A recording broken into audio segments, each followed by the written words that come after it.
I'm back reading the paper again. Recession-Proof, your retirement nest egg. It's the name of this article. I really need to quit reading the newspaper. In this article, there's 6 tips from experts on recession-proofing your retirement nest egg. I want to break down those awful 6 tips. I want to talk about them a little bit, and I want to offer you some contrast and contradicting opinion. So here's the 6 tips to recession-proof your retirement, according to Daniel DeVise of the USA Today. Consider your source. Max out your retirement account contributions. Automate your retirement account contributions so they happen automatically. Postpone retirement. Wait to retire till longer. Build up cash savings. Shift from spending to saving. And lastly, consider delaying Social Security. That's the roadmap that this full page article lays out for people to recession-proof their retirement. The opening paragraph talks about a 10% drop in the S&P 500 markets in April. And while that's scary, we've seen largely those losses come back. But let's talk about what these things mean. Max out your tax-advantaged savings accounts. Max out your retirement accounts. If you're not strapped for cash, one way to boost retirement savings in a downturn is to set aside as much as you can in tax-favored accounts, including 401ks, IRAs, and HSAs. Hey, thanks for that. The more we put into our retirement accounts, the more we'll have at the end. Really helpful first step. I really appreciate that.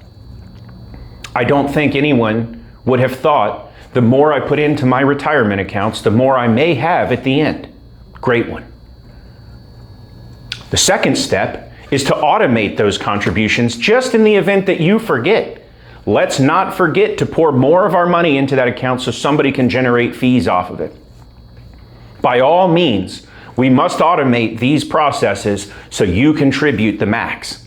Look, if you're already contributing to a plan and you decide you're going to contribute more, I don't think you need a computer to remind you or to do it for you automatically. I think you should probably make the choices what to do with your money when you're ready to do it, and not set and forget as this article might want you to do. Now, speaking of forget, third step is basically saying, forget retirement, postpone your retirement. If you're on the eve of retiring, perhaps the last thing on your mind is working another year or 2. Well, I can confirm that. Most people that I deal with, when they make the decision that they're ready to retire, they're ready to retire. They don't want to hear a newspaper article saying, you know what? Have you thought about working for a couple more years? Well, yeah, no shit, that's going to get us closer to retirement. It's also going to get us closer to death. Most people that are ready to retire don't want to work an additional 2, 3, 4 years in the hopes that maybe they won't run out of money. What kind of hope or dream is that?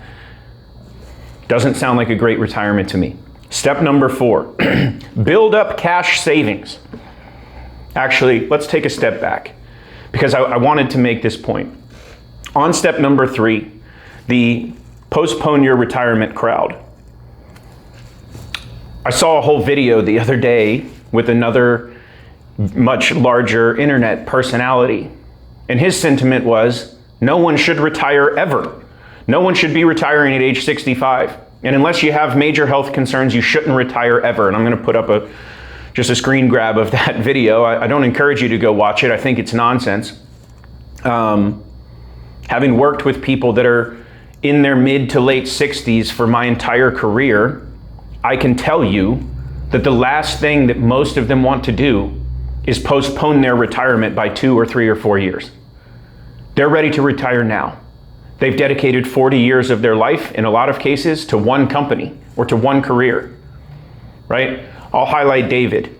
somebody who we recently helped retire. 37 years he gave to one company. You don't find that very often anymore, especially my age group. My age group likes to bounce around, test a lot of different jobs. David didn't do that. David gave 37 years of his career to one company. And when he was ready to retire, he found HR department there wasn't super helpful. He came, let us help him walk through the retirement process, and I'd be willing to bet that right now, he's sitting on his back porch listening to the birds and enjoying his retirement. There was no way we were going to talk David into going back to work for 3 years. He was ready now. If you're ready to retire, this newspaper article says you should wait a few years just in case because the market was down 10%. My sentiment is, why risk your retirement money and lose 10%? Check out another video for that. Ben Shapiro is a crazy person if he thinks that people shouldn't be retiring at 65. Next step, build up cash. Build up cash savings. I don't know who this article is speaking to. I assume it's like Jeff Bezos, because we're supposed to max out our retirement savings. We're supposed to automate our retirement contributions as if we have all this free money to be throwing around. And then step number 5 is we're supposed to build up way more cash savings. Sorry, step number 4, we're supposed to build up more cash savings. The closer your retirement date, the more likely you will soon need to tap your retirement savings for living expenses. Hey, thanks. You're really informing us on what retirement's going to be like. When we retire and our income stops, unless we have a pension or an annuity or Social Security paying our income, we better find somewhere else to bring in money. Hey, thanks. We're not going to have an income anymore. We need more cash. Like, what are we even writing about? This is like childhood writing. This is a 3rd grader could write this. You need to retire, so you need more money. Like, what are we doing?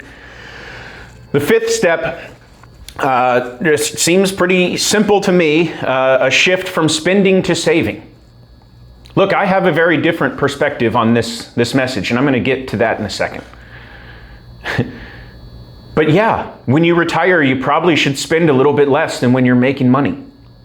That makes sense. We need to be more thoughtful about our spending process.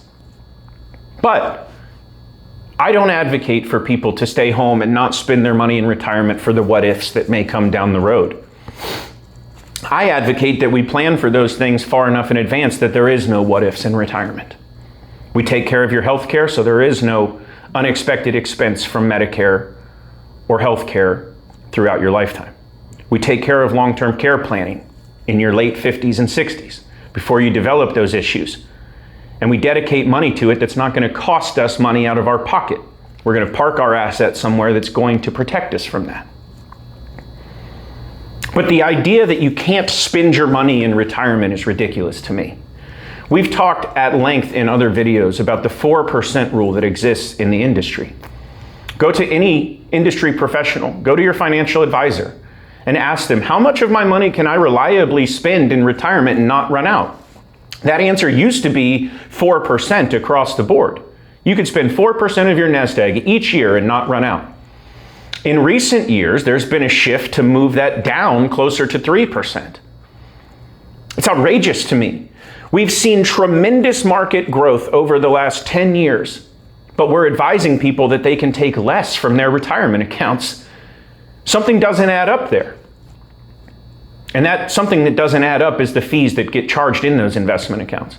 I think it's more realistic that you should be spending 5 to 6% of your asset. Look, you can go into the market right now and get a guaranteed 6% rate of interest returned to you. If you're getting 6% in interest, it stands to reason that you could spend 6% and you're not going to deplete your principal. That's the name of the game for me in retirement. I encourage people to spend their money. I fight with my clients all the time because they don't spend their money. 95% of the clients that I have do not withdraw money from their retirement accounts to spend it. Their Social Security's been maximized, they may have a pension, and they may have other assets that they're drawing on. But largely, the big expenses that go along with life, mortgage, car, Those things wind down in retirement.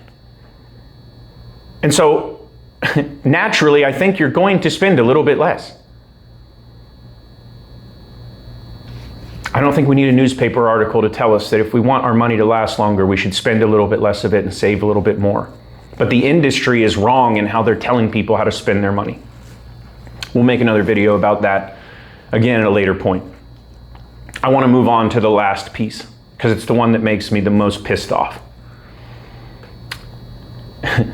In this entire full page newspaper article, they wait until the very end to talk about Social Security as it relates to retirement. For more than half of Americans, Social Security represents the majority of their income in retirement. Why are we waiting until the very last throwaway paragraph in this article to talk about it? Well, either they don't know very much about Social Security, or they're on the Social Security doesn't really make anybody any money to teach people about, so we're just going to throw it in at the end because we know people will want to ask about it. Consider delaying Social Security. That's a dangerous statement. Yeah, you should consider it, but delaying Social Security is not always the right answer for people. Finding the exact right time for you to take your Social Security in about a 10 or 15 minute absolutely free consultation with us will help you find out exactly when you should file for your benefit and how long you should delay. This article gives almost no information, but it says this: if you wait to claim your Social Security, your monthly check gets larger. Your benefit rises in value every year you wait from age 62 to 70. Thanks. Most people know that. But how do you know if you're supposed to wait until 70, or if you're supposed to collect at 62, or if there's some sweet spot in the middle of that that is exactly right for you? Because everybody's Social Security benefit is different. Social Security represents for most people, for most married couples, between $500,000 and $1 million throughout their retirement. Unless you have $500,000 or $1 million in your retirement accounts or in your checking account, this represents your biggest asset in retirement. And so it makes sense that you'd want to get the most out of it. But that doesn't always mean delaying until age 70. And it doesn't always mean taking it at 62. There is an exact, correct formula for you that is different than everybody else's for how you should file and receive your benefit. It should be the number one thing on this article. It should be the number one thing that gets talked about in retirement, but it gets one paragraph at the end of a full page article to throw away and says, you know what, you should consider waiting to collect your benefit. This whole article is a throwaway in my opinion. This helps nobody retire. Save more money, spend less money, maybe delay your Social Security. Like, I could have written this article in 3 sentences because that's what it says. If you really want to know how to safeguard your retirement from a recession, which I'm not sure we're in one. We've seen tremendous rebound in the market, but I don't know. I don't have a crystal ball. I don't know where the market goes from here. But I know that I'm never going to have to look in my client's face and say we lost money because the market went down. And I have people making double-digit returns in volatile markets like we are today. And we'll throw an example of that up here for you. If you're worried about your retirement, come talk to me. Reach out, schedule an appointment. We're happy to talk about it. We never charge a fee for our service. And if we find a place to move your retirement account, that company pays me out of their money, not out of yours. And so while your advisors may be telling you that you can take 4%, he's taking 1 or 2% in fee as well off the top.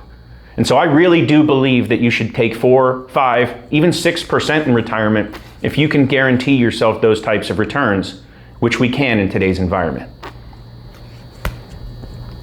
I know I'm not the USA Today, but I'm providing much better retirement advice than they are. This is nonsense. Don't buy into this. As a matter of fact, don't read this at all. You're not going to learn anything. Tune in. We're going to be putting out more videos here over the course of the summer, educating you on Social Security and your retirement. Hopefully you find this video informative. If you're here till the end, Make sure you like and subscribe. I'm supposed to say that. And have a good day. I'll probably be back reading the newspaper again tomorrow.